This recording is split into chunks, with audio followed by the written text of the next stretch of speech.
Pemirsa di Bandung, Jawa Barat, 120 dosis vaksin booster mulai disuntikan kepada masyarakat umum, lansia dan warga dengan komorbid menjadi prioritas untuk mendapatkan vaksinasi booster. Salah satu lokasi pemberian vaksin booster yakni di Puskesmas Pasir Kaliki, Bandung. Lansia dan komorbid menjadi kelompok prioritas untuk mendapatkan vaksin booster. Sebanyak 120 dosis vaksin booster disuntikan kepada masyarakat terdiri dari 80 vaksin AstraZeneca dan 40 vaksin Pfizer. Vaksin booster diberikan hanya setengah dosis kepada penerimanya. Pemkot Bandung terus melakukan sosialisasi kepada warga akan pentingnya vaksinasi dosis ketiga atau booster.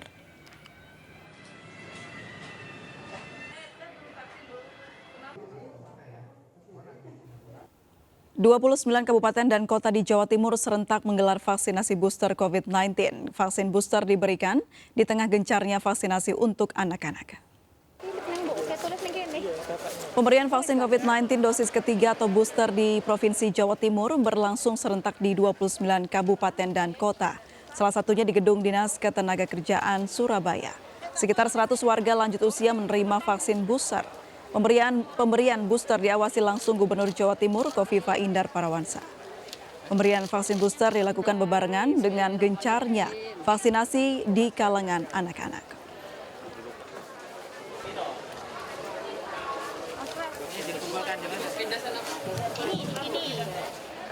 Ya, sudah berhubung bersama kami Wakil Gubernur Jawa Timur Pak Emil Dardak lewat sambungan Zoom dan Wakil Gubernur Jawa Barat Kang Uu Ruzanul Ulum lewat sambungan telepon. Selamat sore, Assalamualaikum Bapak-Bapak. Waalaikumsalam warahmatullahi wabarakatuh. Saya ke Mas Emil terlebih dahulu. Mas Emil, ini kan di Jawa Timur sudah dilaksanakan vaksin booster dan juga di tengah masih berjalannya vaksin untuk anak-anak. Tapi PTM juga sudah berjalan. Bagaimana prosesnya ini sejauh ini di Jawa Timur? Ya, jadi memang vaksinasi untuk anak-anak saat ini mencapai 40,34% dari total sasaran 3,5 juta. 1,4 juta sudah divaksin. Menurut kami itu sebenarnya capaian yang sudah sangat layak kita apresiasi kerja keras dari segenap petugas kesehatan di garda terdepan. Dan untuk yang remaja ini kan juga usia sekolah ya, sebagian 3,5 juta. Itu sudah 89,8%. Ini menunjukkan bahwa justru antusiasme dari golongan remaja sangat tinggi untuk vaksinasi. Ya. Baik, apakah ada petugas khusus atau satgas COVID yang disediakan di setiap sekolah untuk mengawal vaksin untuk anak-anak juga, Mas Emil? Iya, jadi setiap satuan unit pendidikan itu bertanggung jawab untuk memonitor. Tidak semua mungkin melaksanakan vaksinasi mereka, tetapi mengkoordinasikan. Karena juga ada vaksinasi kan dibuka juga melalui puskesmas, melalui rumah sakit pemerintah ataupun pos-pos yang dikoordinasi oleh masing-masing pemerintah. Tetapi sekolah juga menjadi salah satu titik layanan. Oke. Adanya vaksin booster ini, bagaimana antusias masyarakat? Sejauh ini tentu malah kadang-kadang antusiasme ini bisa menimbulkan satu masalah juga kalau kemudian berujung kepada masyarakat tidak merujuk kepada informasi resmi. Seperti kita tahu beberapa waktu lalu bahkan ada yang membayar dan vaksin booster gitu yang kemudian akhirnya kita dari pemerintah melaporkan ke aparat penegak hukum karena itu adalah satu kegiatan yang ilegal ya. Nah, oleh karena itu antusiasme kesadaran masyarakat yang memang sudah divaksin itu kita lihat baik ya. Kalau kita lihat contoh begini, sebenarnya cara mengujinya. Orang itu dari dosis 1 ke dosis kedua kedisiplinannya bagaimana ya. Dulu mungkin ada yang ngejar dosis ke-1 hanya supaya bisa dapat exit pass lah untuk bisa berpergian dan lain sebagainya. Tapi coba kita cermati misalnya untuk sasaran secara global ya. Vaksinasi pertama 82, vaksinasi kedua 58,78%. Oke. Ya, artinya sebenarnya 60 dibanding 80 ya, 6/8 ya kira-kira gitu. Ini tentunya masih ada resiko kalau kita katakan bahwa apakah masyarakat ada keengganan untuk divaksin kedua kalinya ya. Tetapi risiko ini relatif terukur dan tidak pada tahap yang sangat fundamental karena 6/8 dari yang sudah divaksin pertama itu divaksin kedua. Kira-kira demikian. Di overall vaksin booster berjalan lancar ya Pak Samuel di Jawa Timur. Kalau Kami menggunakan asumsi bahwa kalau dari 1 ke 2 itu rate-nya 6/8 ya, harusnya ke vaksin ketiga kurang lebih tidak terlalu banyak perubahan karena perubahan ya. yang paling challenging adalah orang dari yang pertama kali misalnya dia tiba-tiba kapok gitu kan, aduh saya nggak mau lagi gitu kan, nah itu terus nggak mau divaksin. Tapi kalau udah sampai 2 kali aja oke, seharusnya nggak ada masalah dengan booster. Nah cuman challenge-nya begini, ini kan ada pendekatan heterolog dan homolog ya, artinya mix and match gitu. Jadi ada yang menggunakan vaksin misalnya awalnya AstraZeneca atau awalnya CoronaVac dari Sinovac, itu kemudian akan menggunakan vaksinasi lain. Nah, sedangkan inilah yang kita masih berproses untuk melihat apakah mungkin masyarakat punya kecenderungan tertentu untuk menerima vaksin heterolog tadi sebagai booster.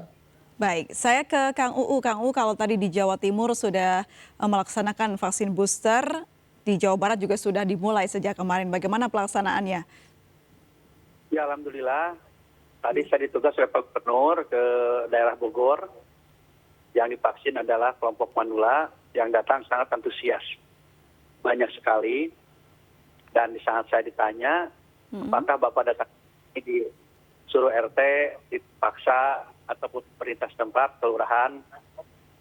Dia bilang, saya datang ke sini dengan kesadaran karena untuk manfaat buat diri dan buat orang lain. Baik, untuk capaian vaksin dosis pertama dan kedua di Jawa Barat sendiri seperti apa, Kang UU? Kalau pertama kita kan ditargetkan 80%, tetapi beberapa daerah itu ada yang sampai 100% kayak Kota Bandung, ke 1 kedua sampai 100%. Kami tidak tertutup kemungkinan kalau daerah tersebut vaksin 1, 2, 100%, berarti vaksin ketiga pun bisa seperti itu.